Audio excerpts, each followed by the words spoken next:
दादा गटात गेलेल्या प्रत्येक आमदाराचा करेक्ट कार्यक्रम लावण्याची तयारी शरद पवारांनी केली आहे.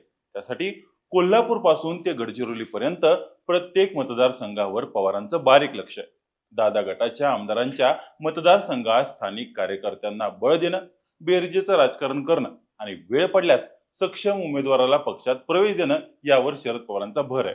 समरजित सिंग घाटगे, हर्षवर्धन पाटील यांच्यानंतर भंडारा जिल्ह्यातील तुमसरचे माजी आमदार चरण वाघमारे यांनी शरद पवार गटात आता पक्षप्रवेश केलाय. चरण वाघमारे यांनी तुतारी हाती घेतल्यानंतर तुमसरचे दादा गटाचे विद्यमान आमदार राजू कारेमोरे यांची आमदारकी सध्या धोक्यात आली आहे. त्यासाठी तुमसर मतदारसंघाची राजकीय परिस्थिती सध्याच्या घडीला नेमकी कशी आहे, चरण वाघमारे यांची मतदारसंघात खरंच ताकद किती आहे, याचाच घेतलेला हा इंडेप्थ आढावा. हॅलो, मी शुभम आणि तुम्ही पाहताय हॅलो महाराष्ट्र. महाराष्ट्रातील तांदूळ नगरी म्हणून ओळखल्या जाणाऱ्या भंडारा जिल्ह्यातील हा तुमसर विधानसभा मतदारसंघ.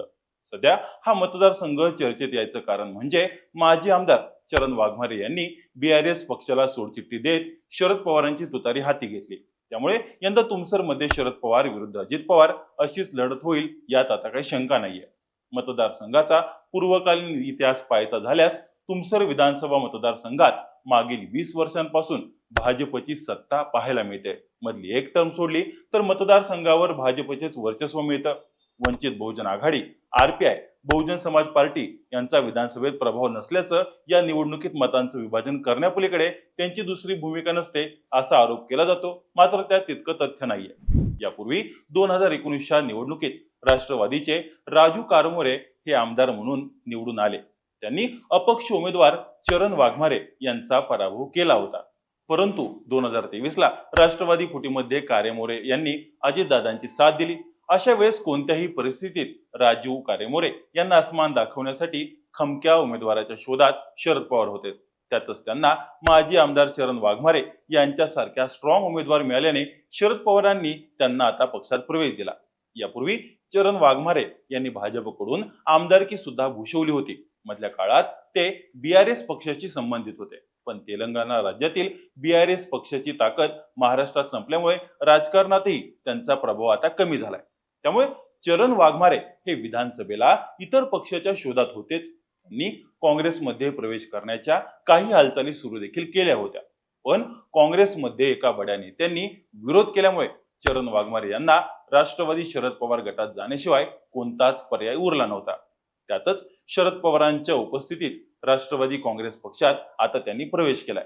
राष्ट्रवादीत प्रवेश केल्यानंतर येणाऱ्या विधानसभेला तुमसर मतदारसंघातून चरण वाघमारे यांनाच उमेदवारी मिळेल अशी घोषणा दस्तूरखुद्द राष्ट्रवादी काँग्रेस शरदचंद्र पवार पक्षाचे प्रदेशाध्यक्ष जयंत पाटील यांनी केले. त्यामुळे वाघमारे यांच्या पक्षप्रवेशामुळे शरद पवार गटाची तुमसर मतदारसंघात ताकद चांगलीच वाढली असून आमदार राजू कारेमोरे यांच्यासह अजित पवारांचे खंदे समर्थक खासदार प्रफुल्ल पटेल यांचं देखील टेन्शन वाढलंय. दुसरीकडे सध्या दादा गटात असलेल्या विद्यमान आमदार राजू कारेमोरे यांची चिंता मात्र चांगलीच वाढली आहे. शरद पवारांची साथ सोडल्यामुळे मतदारसंघात आधीच कारेमोरे यांच्याबद्दल नाराजी होती. याचा परिणाम मात्र निवडणुकीत आमदार राजू कारेमोरे यांनाच होणार आहे. राष्ट्रवादी काँग्रेसमध्ये उभी फूट पडल्याने पक्षाची ताकद सुद्धा या निमित्ताने कमी झाल्याचं पाहायला मिळत आहे. येणाऱ्या विधानसभा निवडणुकीत महायुतीतील मित्रपक्ष असलेली भारतीय जनता पार्टी राजू कारेमोरे यांना कितपत साथ देईल याबाबत सुद्धा साशंकता आहे. त्यामुळे यंदाची आमदारकी कारेमोरे यांना फार अवघड जाईल हे दुसऱ्या शब्दात सांगायची आपल्याला गरज पडणार नाही. दुसरीकडे काँग्रेसची मतदारसंघात असलेली ताकद ही चरण वाघमारे यांना फायद्याची ठरणारी आहे. कारण लोकसभा निवडणुकीत चरण वाघमारे यांनी काँग्रेसच्या उमेदवाराचा प्रचार केला होता. त्यात तुमसर विधानसभा मतदारसंघातून मोठ्या प्रमाणात मताधिक्य सुद्धा देण्याचं काम चरण वाघमारे यांनी केलंय. याची परतफेड म्हणून वाघमारे यांचं काम काँग्रेस विधानसभेला करू शकतं. असं जर झालं तर याचा थेट परिणाम विधानसभेच्या निकालावर आपल्याला हमखास पाहायला मिळेल. आता शेवटचा आणि महत्वाचा मुद्दा म्हणजे मतदारसंघात असलेली बेरोजगारी.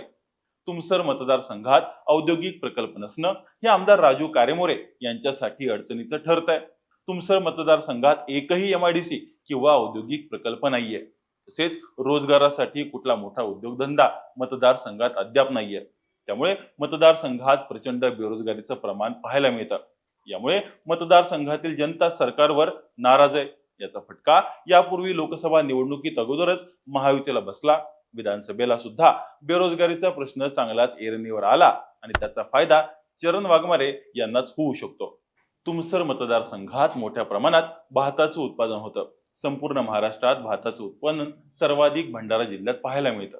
तरी भात प्रक्रिया करणारे उद्योग नसल्याने इथल्या स्थानिकांना व शेतकऱ्यांना योग्य भाव मिळत नाही.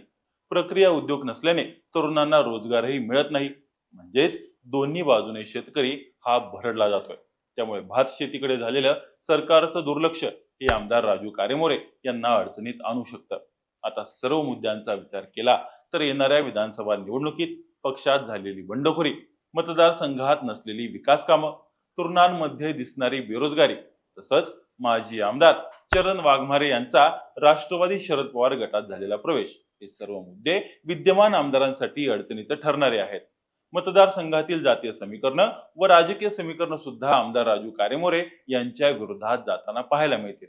त्यामुळे विधानसभा निवडणूक ही आमदार कारेमोरे यांच्यासाठी अडचणीची आहे. तर दुसरीकडे चरण वाघमारे यांनी राष्ट्रवादी प्रवेश केल्याने सध्या तरी त्यांच्याच नावाची मतदारसंघात चर्चा आहे. बाकी तुम्हाला काय वाटतं? शरद पवारांनी टाकलेल्या जाळ्यात दादा गटाचे आमदार राजू कारेमोरे अडकतील का? तुमचं मत आम्हाला कमेंट करून नक्की कळवा आणि अशाच नवनवीन आणि राजकीय व्हिडिओसाठी हॅलो महाराष्ट्र या आमच्या चॅनलला लाईक, शेअर आणि सबस्क्राईब करायला विसरू नका. व्हिडिओ शेवटपर्यंत पाहिल्याबद्दल धन्यवाद.